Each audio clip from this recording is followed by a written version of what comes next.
ربوبیت بہم پہنچانے والا، نشو و نما بہم پہنچانے والا، خارجی کائنات کا بھی، اس عرض کا بھی، اور اس دور میں ما بینہما کہنا کسی کے ذہن میں نہیں آ سکتا تھا کہ یہ آسمانی کرے اور یہ عرض اور یہ ان کے درمیان خلا جسے ہم کہتے ہیں، نظر سے آتا ہے کہ بالکل خالی ہے وہ. یہ تو آج کے دور نے بتایا کہ خلا تو محال ہے، فطرت کے کارخانے میں خلا نہیں ہے. جو ہمیں یوں نظر نہیں آتا ان کے اندر کائناتیں بس رہی ہیں. قرآن کریم نے سماوات و ارض و بینہما کہا ہے ہر جگہ. رب ہے وہ ان سب کا. ان کنتم موقنین. بات تو کہا ہم نے کہی ہے، تحقیق تم کرو گے تو تمہیں یقین آ جائے گا اس بات کا کہ ہم نے ٹھیک کہا ہے.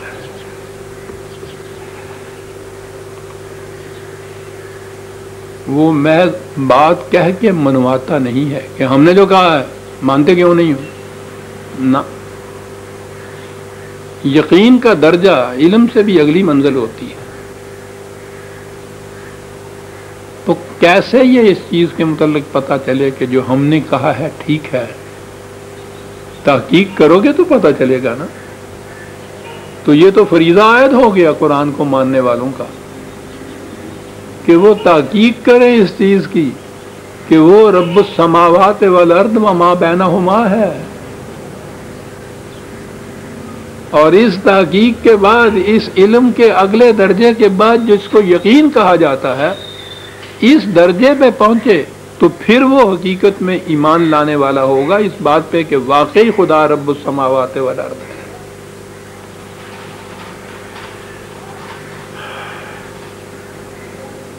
یہ ربوبیت، پوری کائنات کی ربوبیت، اس کا نتیجہ کیا نکلتا ہے؟ یا یہ ربوبیت قائم کیسے ہو سکتی ہے؟ لا الہ الا ہوا بنیاد ہے ساری آپ کے یہاں اسلام کی عزیزاً من. لا الہ الا اللہ یا الا ہو، الہ کوئی نہیں ہے اس کے سوا.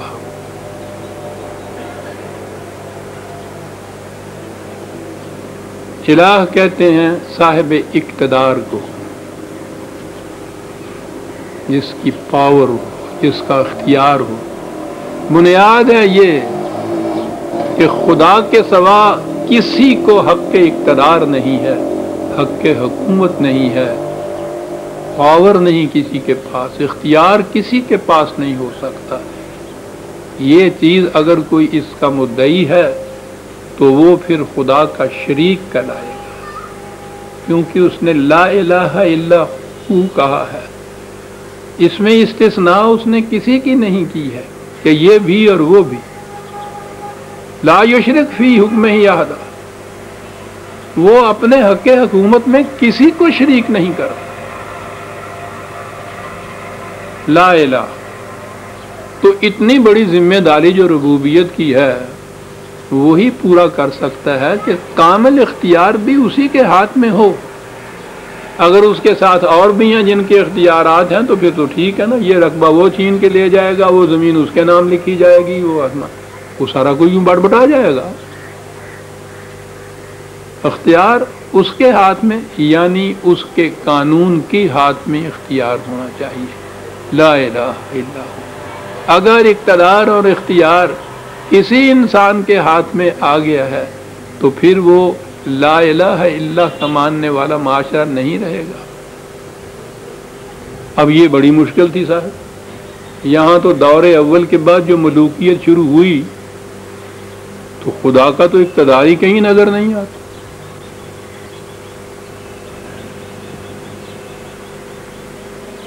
وہ ہے ہی نہیں بیچ میں. پتہ نہیں پہلے بھی سنایا یا نہیں، لیکن ہے وہ بڑا متعلقہ ایک چیز اور واضح بھی کر دیتی ہے. ریاست سوات اس سے پہلے ریاست تھی، اب تو اس انتظام کے اندر آ گئی نا، تو وہاں والی تھے تو ان کا تو اختیار مطلق ہوتا ہے. وہاں ایک قرآنی مولوی صاحب تھے، بڑے دبنگ قسم کا آدمی، مرحوم ہو گئے، عجیب شخص تھا وہ. جو اس کی جرأت و مردانگی اور زبردستی تھی نا، اس کی بنا پہ اسے مولوی ہٹلر کہا کرتے تھے لوگ. دربار پورا لگا ہوا، ریاست کے تمام ارکان قادر بیٹھے ہوئے، والی صاحب صدر، تلاوت قرآن کریم سے حسب عادت، ہماری عادت ہی ہے یہ کہ شروع کیا. اس نے تلاوت کی للہ ما فی السماوات و ما فی الارض جمیعا منہ، سماوات میں اور ارض میں جو کچھ ہے صرف خدا کی ملکیت ہے، کسی کی نہیں. مالی ہٹلر بیٹھے ہوئے تھے، وہیں سے پکارے جھوٹ بولتے ہو، بکو مت، بیٹھ جاؤ. سناٹا چھا گیا. ہم تصور نہیں کر سکتے کہ ریاست کا والی اس زمانے کی کیا چیز ہوتی تھی. پھر قرآن کی آیت کے متعلق یہ کہنا، اس دھڑلے سے کہنا جھوٹ بولتے ہو، بیٹھ. انہوں نے حکم دیا، کیا کہا تم نے؟ کہا کہ میں نے یہ کہا ہے. کہنے لگے کیسے کہا؟ کہنے لگا کہ انہوں نے یہ کہا یہ ہے کہ سماوات اور ارض میں جو کچھ ہے خدا کی ملکیت ہے.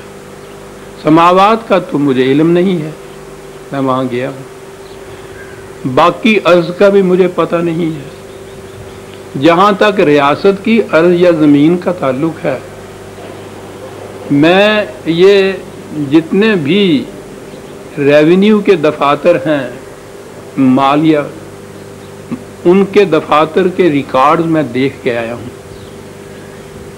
رجسٹر میں ساری ریاست کی زمین کا ملکیت کا جو خانہ ہے اس میں والی لکھا ہوا ہے، مرلے زمین کے آگے بھی خدا نہیں لکھا ہوا. تو جب واقعہ یہ ہے تو یہ کہنا کہ آسمان کو چھوڑ دیجئے کہ ارض میں جو کچھ بھی ہے ساری ارض خدا کی ملکیت ہے، جھوٹ بولتا ہے. یہ ایک مرلہ بھی نہیں ہے یہاں. تو لا الہ الا اللہ کا مفہوم وہ سمجھتا تھا.